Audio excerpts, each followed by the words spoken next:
Honorable Madam Speaker, I congratulate you as Speaker of the 17th Odisha Legislative Assembly. I recall that you have served this august House as a member as well as a minister from 2004 to 2009.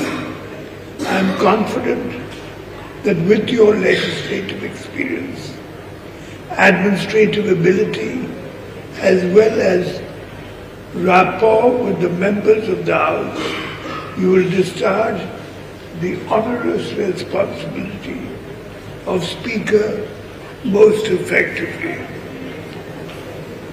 During your tenure as Speaker, I am sure you will uphold the dignity of this august House by giving impartial and just rulings and enforce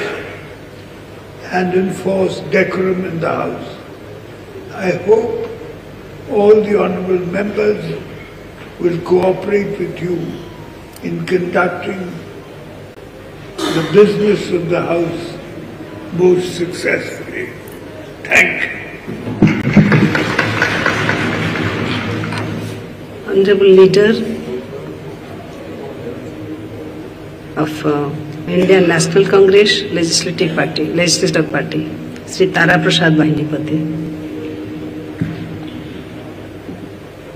मान्यवर बाचस्पति महोदय एवं एक गृहर नेता मान्यवर मुख्यमंत्री, एक गृहर उपनेता उपमुख्यमंत्री दुई जन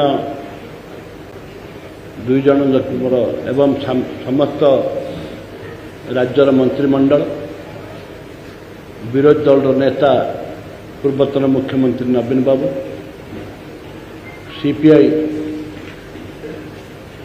विधायक एवं समस्त कांग्रेस दल विधायक, विजु जनता दल विधायक, बीजेपी दल विधायक समस्त को